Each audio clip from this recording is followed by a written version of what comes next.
एक समय की बात है, शाम का समय था। युद्ध भूमि कुरुक्षेत्र में, जहां धर्म और अधर्म का महासंग्राम होने वाला था, योगेश्वर श्री कृष्ण और उनके परम शिष्य अर्जुन एक रथ के नीचे बैठे थे। वातावरण में एक दिव्य शांति थी, जैसे आने वाले तूफान से पहले का मौन। श्री कृष्ण गंभीर फिर भी मधुर स्वर में बोले, हे पार्थ, सुनो, आज मैं तुम्हें कुछ ऐसी बातें बताने वाला हूं जो तुम्हें इस युद्ध में ही नहीं बल्कि जीवन युद्ध के हर मोद्ध पर विजय दिलाएंगी। ये उपदेश परम अनमोल हैं। इन्हें तुम अपने हृदय में धारण कर लो। ये 7 ऐसी जगहें हैं जहां तुम्हें किसी के बुलाने पर भी विचार किए बिना नहीं जाना चाहिए। इन्हें जानो और इनसे दूर रहो, क्योंकि एक साधारण विचार स्वभाव का व्यक्ति बड़ी आसानी से मोह और आसक्ति के जाल में फंस जाता है और उसकी अनाड़ी बुद्धि उसे संकट में डाल देती है। मैंने देखा है कि तुम अपने धर्म के मार्ग पर चल रहे हो, लेकिन क्षणिक मोह के कारण कई बार विचलित हो जाते हो। इसलिए तुम्हें चाहिए कि तुम इन बातों पर मनन करो और मेरी बातों को गहराई से सुनो। अर्जुन उत्सुकता से हाथ जोड़कर बोले, हे केशव, मुझे बताइए।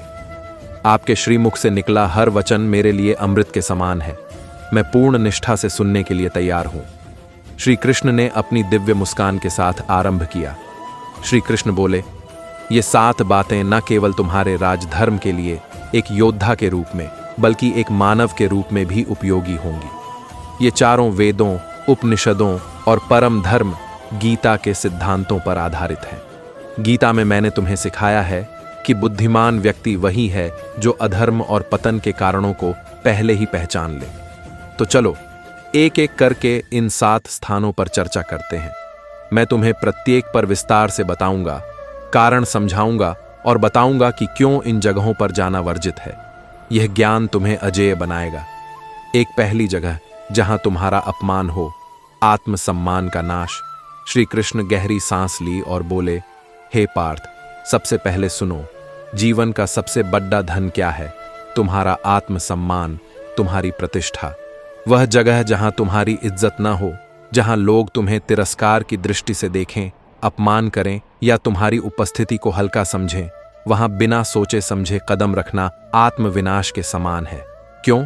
क्योंकि मनुष्य का मन इतना कमजोर होता है कि अपमान उसे भीतर से तोड़ ढह देता है। एक धनुर्धर होकर भी अगर तुम अपमानित हुए तो तुम्हारा मनोबल टूट जाएगा। अपमान की ऊर्जा इतनी घातक होती है कि वह तुम्हारे आत्म तेज को खोखला कर देती है, तुम्हारी निर्णय क्षमता को कमजोर कर देती है और तुम्हें दुर्बल बना देती है। गीता में मैंने कहा है, सम्मानितस्य चाकीर्तिर्मरणादतिरच्यते, अर्थात सम्मानित पुरुष के लिए अपयश मरण से भी बढ़कर है। पहले पता करो कि वहां कौन लोग हैं। क्या वे धर्मी हैं या छिपे हुए शत्रु? क्या वातावरण तुम्हारे सात्विक भाव के अनुकूल है? यदि नहीं तो बहाना बनाकर टाल दो। कह दो, मुझे धर्म पालन हेतु कोई महत्वपूर्ण कार्य है। लेकिन कभी न जाओ। अपमान से बचना ही बुद्धिमत्ता है। हमेशा याद रखो, तुम्हारा सम्मान ही तुम्हारी सबसे बड़ी शक्ति है। दूसरी जगह, विषय भोग, वासना का केंद्र। श्री कृष्ण गहरी दृष्टि से अर्जुन की ओर देखते हुए बोले, वत्स, जीवन में कुछ स्थान ऐसे होते हैं जहां प्रवेश करना अपने चरित्र और आत्मबल को खो देना है। इनमें से एक है अधर्म से पूरित विषय भोग का केंद्र। जिस राजा का सेनापति विषयासक्त हो जाता है, उसकी सेना दुर्बल हो जाती है। जिस मंत्री का मन वहां जाता है, उसकी नीति भ्रष्ट हो जाती है। मनुष्य के जीवन का आधार है उसका चरित्र, और चरित्र का शत्रु है अधर्म सम्मत वासना, काम। विषय भोग का केंद्र बाहर से आकर्षक दिख सकता है, क्षणिक सुख, मोह और आसक्ति का आभास होता है, लेकिन भीतर से वह स्थान आत्मा की ऊर्जा को सोख लेने वाला, पुण्य को नष्ट करने वाला और पाप की गंध से भरा हुआ होता है। गीता में मैंने कहा है, काम एष क्रोध एष रजोगुण समुद्भव, महाशनो महापापमा विद्येन मिह वैरिणम, अर्थात यह काम वासना ही क्रोध है जो रजोगुण से उत्पन्न होता है। यह बद्धा पेटू, कभी न तृप्त होने वाला और बद्धा पापी है। तुम इसी को यहां संसार में शत्रु जानो। विषय भोग के घर जाने का अर्थ है अपने चरित्र को दांव पर लगाना, क्योंकि वहां जाने वाला व्यक्ति धीरे धीरे अपनी इच्छाओं का गुलाम बन जाता है। शरीर का सुख क्षणिक है, लेकिन उसका असर दीर्घकालिक होता है। आत्मा का तेज घटता है, और मनुष्य धीरे धीरे आलस्य, मोह और निर्बलता में फंस जाता है। धर्म, अर्थ, काम और मोक्ष 4 पुरुषार्थ हैं, लेकिन काम का स्थान केवल धर्म सम्मत है। जब काम धर्म की मर्यादा से बाहर जाता है तो धर्म नष्ट हो जाता है। वेद और उपनिषद बार बार आत्म संयम का महत्व बताते हैं। वहां जाकर साधक अपने भीतर की तपस्या को नष्ट करता है, वासना का दास बनता है, वह दुर्बल और अपमानित होता है। तीसरी जगह है मदिरा और नशे का वातावरण। श्री कृष्ण बोले, जहां मदिरा और नशे का वातावरण होता है वहां जाना आत्मा को अंधकार में धकेलने के समान है। मदिरा केवल शरीर को विषाक्त नहीं करती, बल्कि मन और बुद्धि की जड्ढों तक को नष्ट कर देती है। क्षणिक सुख और उन्माद के लिए मनुष्य जो मूल्य चुकाता है वह है विवेक का ह्रास, और विवेक ही मनुष्य का सच्चा धन है। यदि विवेक चला गया तो राजसत्ता, विद्या, पराक्रम और साधना सब व्यर्थ हो जाते हैं।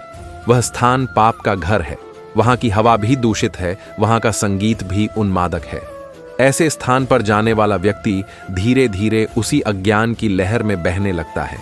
पहले वह केवल दर्शक बनता है, फिर संगति उसे खींच लेती है और शीघ्र ही वह भी उसी दोष में डूब जाता है। गीता में दैवी और आसुरी संपदा का वर्णन करते हुए मैंने कहा है कि अज्ञान और नशा आसुरी स्वभाव के लक्षण हैं। प्रवृत्ति च निवृत्ति च जना न विदुरासुरा, न शौचम नापि चाचारो न सत्यम तेषु विद्यते। अर्थात आसुरी स्वभाव वाले मनुष्य न तो प्रवृत्ति करने योग्य और न निवृत्ति न करने योग्य को जानते हैं। उनमें न तो बाहर भीतर की पवित्रता है, न अच्छा आचरण और न ही सत्य। नशे में धुत मनुष्य का रहस्य बाहर निकल जाता है और यही अवसर शत्रु को चाहिए होता है। आध्यात्मिक दृष्टि से देखें तो नशा आत्मा की पवित्रता को ढक देता है। मनुष्य का अंतर्मन जो दिव्यता का स्रोत है नशे के धुएं में दब जाता है, ध्यान टूट जाता है। इसलिए पार्थ, जहां मदिरा का प्रवाह हो, जहां लोग अपने विवेक को शराब की प्याली में डुबो रहे हों, उस स्थान से कोसों दूर रहना। चौथी जगह, शत्रु का घर, माया और छल का जाल। शत्रु का घर वह स्थान है जहां विश्वास का नामो निशान नहीं होता। ये ऐसा विष भरा कुआं है और जो वहां जाता है वह स्वयं को महासंकट में डालता है। शत्रु की मधुर वाणी और आतिथ्य एक मायावी जाल है जो मनुष्य को भुलावे में डालकर उसका सर्वनाश करता है। शत्रु का घर छल से भरा होता है और हर कदम पर विश्वासघात की तलवार लटकती है। जो व्यक्ति शत्रु के घर में प्रवेश करता है वह अपनी बुद्धि और विवेक को दांव पर लगाता है। पहले वह आतिथ्य में बहता है, फिर धीरे धीरे शत्रु की कुटिल चाल में फंस जाता है। गीता में मैंने असुरों के स्वभाव का वर्णन करते हुए कहा है, दंभ दर्पाहंकारम कामम क्रोधम च संश्रिता मामात्म परदेहेषु प्रद्विषंतोभ्यसूयका। अर्थात वे दंभ, घमंड और अहंकार को तथा काम, क्रोध और आसक्ति को आश्रय करके दूसरों में और मेरे परमात्मा में द्वेष करते हैं। शत्रु इसी दंभ और छल का प्रयोग करके तुम्हें फंसाएगा। वहां की हवा में छल, वहां का भोजन विष और वहां की बातें मायाजाल हैं। एक क्षण की असावधानी तुम्हें तुम्हारे धर्म पथ से वंचित कर सकती है। आध्यात्मिक दृष्टि से शत्रु का घर मन के भीतर के बैर को बढ़ाता है। वहां का वातावरण आत्मा को अशांति और द्वेष देता है। पार्थ, शत्रु के घर से पांचवीं जगह, जहां धर्म विरुद्ध कार्य हो, क्रूरता और पाप का स्थान। जहां धर्म विरुद्ध और क्रूर कार्य होते हैं वह स्थान पाप का गराज है, जैसे गौ हत्या, अहिंसा का उल्लंघन, अबला पर अत्याचार या धर्म ग्रंथों का अपमान। ऐसा स्थान अंधकार और क्रूरता का केंद्र होता है, जहां मानवता का तेज क्षीण हो जाता है। गीता में मैंने अहिंसा को दैवी संपदा के गुणों में सबसे ऊपर रखा है। अहिंसा सत्यमक्रोधस्त्यागः शांतिर्पैशुनम दया भूतेष्वलो लुप्त्वम मार्धवम ह्रीरचापलम। अर्थात अहिंसा, सत्य, क्रोध न करना, त्याग, शांति, निंदा न करना, प्राणियों पर दया, लोभहीनता, कोमलता, लज्जा और चंचलता का अभाव। जो व्यक्ति ऐसे स्थान पर जाता है वह धीरे धीरे क्रूरता और संवेदनहीनता की ओर खींचता है। पहले वह केवल दर्शक बनता है, फिर उसका मन हिंसा को स्वीकारने लगता है और अंत में वह भी उस पाप का हिस्सा बन जाता है। राजधर्म के अनुसार राजा का कर्तव्य है कि वह ऐसी जगह को शुद्ध करे, न कि वहां कदम रखे। आध्यात्मिक दृष्टि से ऐसा स्थान आत्मा को दूषित करता है। वहां का वातावरण ध्यान को भंग करता है और मनुष्य का अंतर्मन पाप के भार से दब जाता है। अर्जुन, उस स्थान से कोसों दूर रहो जहां अधर्म की चीत्कार गूंजती हो। वहां की एक सांस भी आत्मा को भस्म कर सकती है। छठी जगह, चरित्रहीन और लोभी का घर। चरित्रहीन और लोभी का घर वह स्थान है जहां नैतिकता और सत्य का कोई मूल्य नहीं। यह ऐसा दलदल है जिसमें फंसने वाला व्यक्ति अपनी आत्मा और सम्मान को खो देता है। चरित्रहीनता और लोभ मनुष्य को पशु से भी नीचे ले जाते हैं, क्योंकि यहां न तो विवेक होता है न ही धर्म। लोभ का घर विष का भंडार है और चरित्रहीन का घर पाप का गृह है। ऐसे स्थान पर जाने वाला व्यक्ति पहले लोभ के जाल में फंसता है, फिर चरित्रहीनता की संगति उसे नीचे खींच लेती है। वहां की बातें मधुर लगती हैं, परंतु वे मन को भ्रष्ट करती हैं। गीता में मैंने 3 प्रकार के नरक के द्वार बताए हैं। त्रिविधम नरकस्येदम द्वारम नाशनमात्मन, काम, क्रोधस्तथा लोभस्तस्मादे तत्त्रयम त्यजेत। अर्थात काम, अधर्म सम्मत वासना, क्रोध तथा लोभ, ये 3 प्रकार के नरक के द्वार आत्मा का नाश करने वाले हैं। अतः इन तीनों को त्याग देना चाहिए। लोभ और चरित्रहीनता मन को भटकाती है, ध्यान को तोड़ डालती है और व्यक्ति को सत्य के मार्ग से दूर ले जाती है। पार्थ, चरित्रहीन और लोभी के घर से सदा दूर रहो। वहां की एक सैर भी तुम्हें पाप के गर्त में धकेल सकती है। 7वीं जगह, अहंकारी का घर, ज्ञान का विरोधी। अहंकारी का घर वह स्थान है जहां विवेक और विनम्रता का लोप हो चुका है। यह ऐसा मरुस्थल है जहां न तो प्रेम की छांव है न ही सत्य का जल। अहंकार मनुष्य को अंधा बनाता है और उसका घर पतन का केंद्र होता है।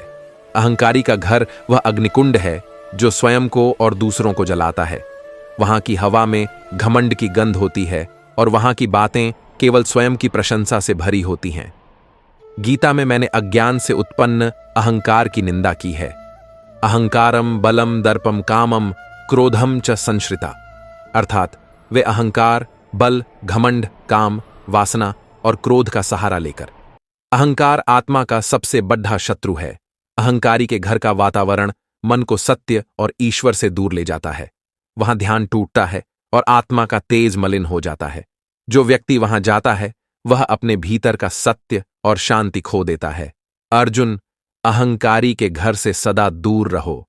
वहां की एक सैर भी तुम्हें घमंड के अंधे कुएं में धकेल सकती है। श्री कृष्ण अर्जुन के कंधे पर हाथ रखते हुए कहा, हे पार्थ, ये 7 वर्जित स्थान हैं। इन सब से दूर रहना ही आत्मरक्षा है और धर्म रक्षा है। सदा याद रखो, तुम्हारा जीवन एक दिव्य यात्रा है। बुद्धि और संयम से काम लो। तुम धर्म के पथ पर चलो और सत्य तुम्हारा सारथी बनेगा। क्या तुम्हारे मन में कोई और जिज्ञासा है?